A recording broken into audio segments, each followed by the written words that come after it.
Nou Monique, Ja. wat zie je er prachtig uit. Of de wilde beesten. Kom uit je zwembad. Rest op bouwen. En nou ja, qua beweging zijn we ook een beetje natuurlijk. Wat moet je doen als je merkt dat je partner op een jonge leeftijd al dement wordt?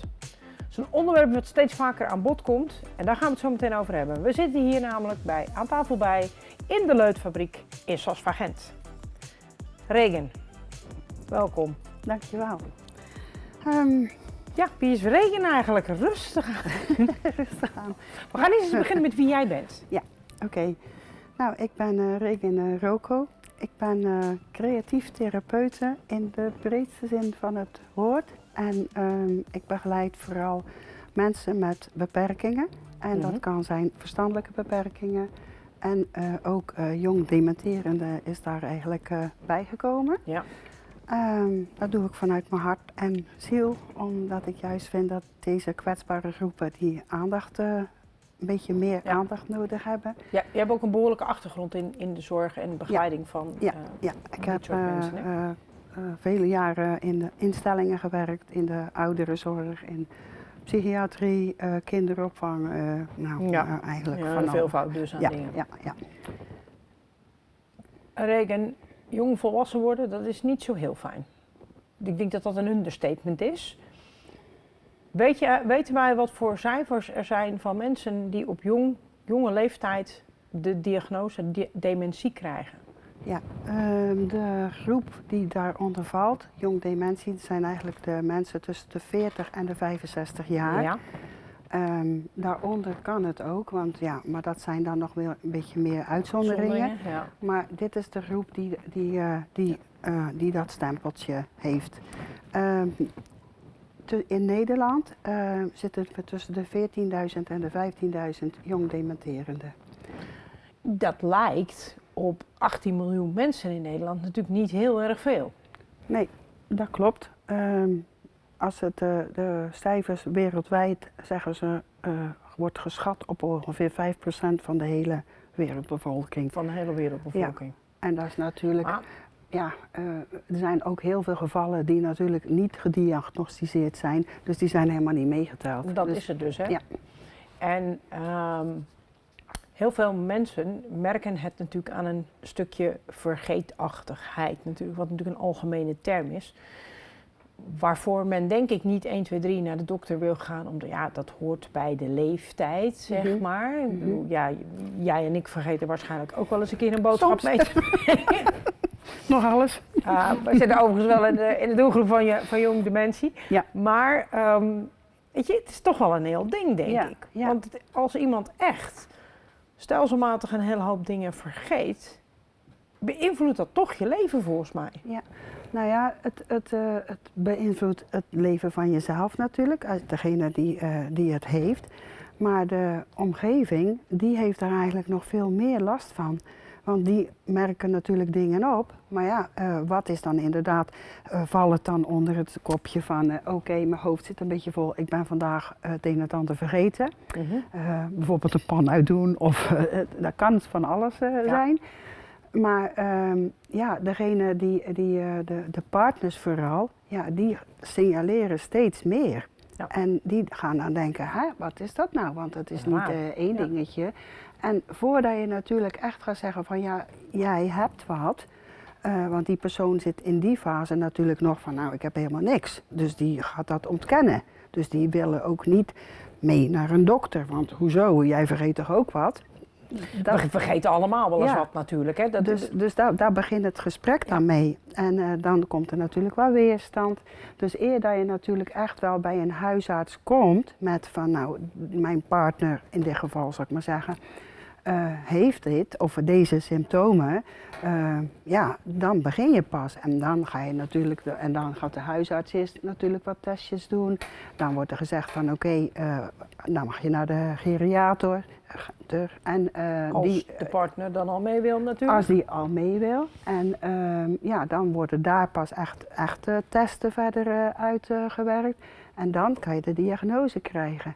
Dus daar zit ook nog een hele tijd tussen. En natuurlijk als je zelf nog denkt van alles te weten en te doen, dan wordt het heel lastig om ook te kunnen accepteren dat woordje ik ben jong dement. Ja. Want dan heb je een stempel. En degene waar ik nu ook mee werk, die vond dat zelf ook zo verschrikkelijk om dan te zeggen, ik heb die stempel, want ze zegt iedereen gaat je ook gelijk anders behandelen. En dat is ook zo. Dat is natuurlijk vaak zo, Ja. hè? Op het moment dat er naar buiten komt dat je iets hebt, wat het dan ook is, dan krijg je toch op een of andere manier je wordt, dat iemand anders behandeld wordt. Ja. Dat is eigenlijk ook niet leuk, want je bent al anders dan anders. Ja, en je bent ook, je snapt het zelf ook helemaal niet meer. Nee. Dus je vindt ook dat ze zich ook allemaal met jou bemoeien. En ze maken het allemaal overdrevener, vind je. En hoezo dan? Dus dat wordt steeds onduidelijker, onveiliger. Ja. En daar gaat er natuurlijk ook heel veel dingetjes gaan er dan mis. En daar kunnen mensen ook heel boos van worden. En dat levert natuurlijk ook frictie op, hè? Tussen de partners onderling natuurlijk. Hè? Ja. Want ja, ik bedoel, als de een vindt dat ik wat vergeten ben, ik noem maar wat, hè, laat ik hem wel mezelf betrekken. En mijn partner vindt dat ik wat vergeten ben, ik zeg, maar dat is helemaal niet waar. En dan levert dat nu tussen elkaar ook een strijd op. En dat wordt natuurlijk, hoe minder je herinnert, hoe meer je vergeet, wordt dat natuurlijk in mijn beleving alleen maar erger natuurlijk. Dat wordt het ook. En ook natuurlijk de partners en ook de familie en de hele omgeving. Je wordt er ineens mee geconfronteerd. Ja. Dus het is zo, wat gebeurt er nou eigenlijk allemaal? Ja. Maar hoe ga je er dan zelf mee om? En dat is ook een heel lastig iets, want zelf heb je dan nog het vermogen om misschien wat te kunnen beseffen van ik kan het anders doen. De persoon die dementie heeft, die kan het niet anders. Die zit daar gewoon in. Dat gaat gewoon allemaal. En die heeft niet meer de skills om dat gedrag eigenlijk te stabiliseren. Ja. Maar zelf sta je daarnaast en kan je denken... En dus zeg jij eigenlijk van, jongen luister, degene die het constateert bij de partner, die zou natuurlijk heb je verdriet als persoon, want er gebeurt iets met iemand waar je, daar ga ik vanuit, veel van houdt. Ja. Maar je ziet de rol veranderen. Ja. Men is geen partner meer, maar je bent mantelzorger geworden, want verzorgende. Ja, klopt. Plus dat je eigenlijk ook je neer moet leggen bij het feit dat dit, dementie is natuurlijk een proces wat niet meer omkeerbaar is op dit moment. Nee. Waardoor je je partner ook weer anders gaat zien. Maar je dus ook gewoon niet moet laten verleiden door die agressieve dingen eigenlijk. Ja. Dat is niet makkelijk, dat snap ik wel. Nee, dus wat je het beste ook gewoon kan doen is beseffen van dit is zo, dat kunnen we niet meer veranderen. Ja. Beseffen, mijn partner ziet er nog wel hetzelfde uit als altijd. Maar dat is alleen maar de buitenkant. Van binnen is er zoveel anders. Mijn partner kan er ook echt niks aan doen. Die kiest hier ook absoluut zelf niet voor. Maar jij als de andere partner kiest er ook niet voor. Dus je hebt er ineens heel erg mee te dealen. En inderdaad, jouw hele rol verandert, want je wordt een verzorgende. Ja. Eigenlijk lijkt het er soms zo op dat je, net als dat je kinderen klein zijn, dan zijn wij gewend om te zeggen van kom maar bij papa of mama en ik ga jou helpen je schoenen aan te doen. Ik ga jou helpen dat jij het zelf kan leren. En nu ga jij tegen jouw partner zeggen, niet van, doe je schoenen nou eens goed aan, of ik heb het toch al 10 keer gezegd, of dat weet je toch nog. Eigenlijk weer terug naar de manier. We gaan terug. Ja. Dat is eigenlijk de makkelijkste manier, maar je moet dat in je eigen hoofd omdraaien. Ja, en dan kan je zeggen van, dan voelt degene die of dementerend is het ook niet zo van dat ze de baas spelen, maar dan sta je daarnaast, want ik help jou. Wil je het zelf, ga jij doen? Lukt het niet? Ik help jou.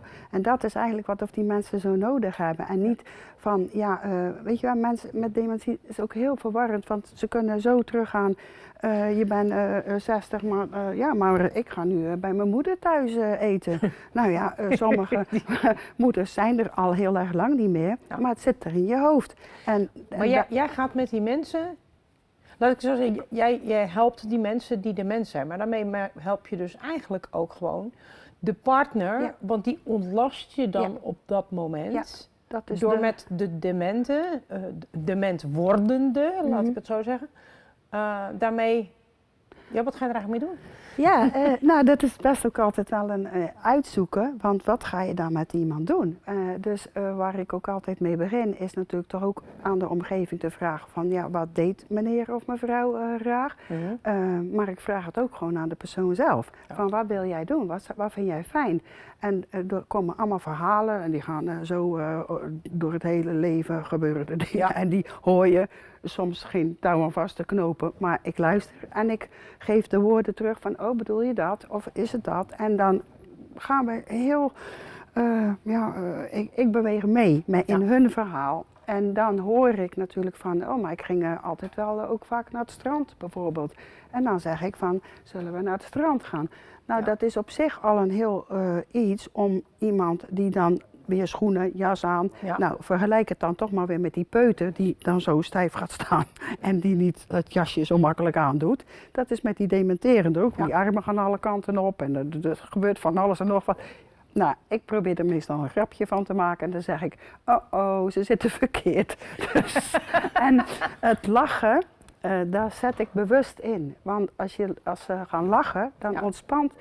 Eigenlijk met lachen ontspant ons hele lijf, onze innerlijk, onze geest, maar ook onze ingewanden en alles.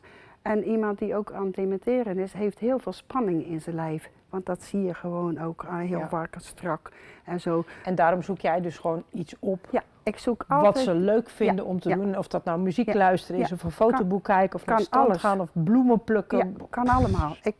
Ik luister van wat is er in jouw leven gebeurd en ik kijk van waar kijk je naar en daar speel ik op in. Ja. En ik probeer zoveel mogelijk humor en het is dan ook, ja zelf heb ik soms ook zo verschrikkelijk lol, omdat het dan gewoon die personen moeten lachen en dan denk ik, ja ik hang dan misschien een beetje soort de clown uit, maar wel bewust.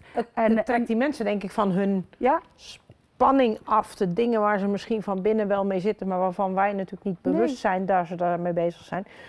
Het ontlast zowel degene die natuurlijk het niet meer weet, maar ook de partner natuurlijk op zo'n moment. Ja, dat vertel ik er wel ook altijd bij, dat ik dan een soort rol speel. Hè? Dat ik dan niet altijd zo ben, maar dat ik daar heel bewust inzet om eigenlijk die spanning eraf te doen. En die mevrouw waar ik nu ook mee werk, die zegt dat zelf heel vaak. Zitten we in de auto en dan zegt ze soms, dan komen we terug bij het huis en dan zegt ze, hé, dat huis dat ken ik. En dan zeg ik, ja, dat is een leuk huisje, hè? Weet je wel? En dat is hun huisje en dan zeg ik, ziet er zo gezellig uit. Oh ja, ik vind het ook, ik woon hier toch? Ja, jij woont hier. En dan gaat ze zitten en bijna altijd als we weg geweest zijn, dan zegt ze aan het einde, ik vind het zo fijn, want ik heb zo gelachen met jou en we hebben gepraat en je luistert naar me en meer moet ik niet doen. En tegen de partner vertel ik altijd daarna wat we gedaan hebben, waar ze het over gehad heeft, om hem ook gewoon mee te nemen in dat verhaal. En juist dat hij ook kan zien, in dit geval is dan een man, die dan ook kan zien van, weet je, dat zijn de momenten waar ze van geniet. En waar ik ook heel erg dat er opvalt is, als het voor haar onduidelijk is wat we gaan doen, nou dan kan ze binnen 1 minuut kan ze 10 keer vragen, wat gingen we ook alweer doen, wat gaan we doen? Maar als ze zich op de gemak voelt en het zakt allemaal, dan appt dat weer weg. Ja. En dan kan dat ook wel weer terugkomen. Maar juist de ontspanning geeft voor haar zoveel meer rust. Ja. En dat is wat of ik ze dan ook gun. En die partner heeft het daarna ook weer, is het voor hem makkelijker. Want dan heeft ze toch misschien een paar uur dat het wel gezakt is. Ja. Tot slot, Regan. Waar kunnen we jou vinden? Want ik denk dat er best wel mensen zijn die vragen hebben over dit onderwerp. Mm-hmm. Jij bent gewoon op het internet te vinden? Ik ben gewoon op het internet te vinden. Dan gaan wij dat wel in beeld brengen en dan kunnen wij dat gewoon... iedereen mag me ook gewoon vragen. Ik zeg niet dat ik oplossingen heb, want dat weet ik niet. Elk mens is anders. Iedereen moet op een eigen manier benaderd worden en dat is wat ik doe. Maar het is wel heel fijn om te weten dat als je in zo'n situatie terechtkomt met je partner, dat er natuurlijk wel hulp mogelijk is op een bepaalde manier. Ja.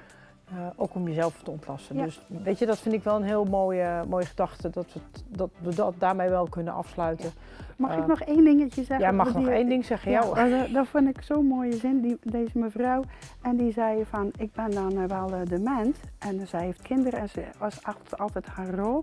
Maar ze zei gewoon, een demente moeder is toch ook gewoon nog een moeder, hè?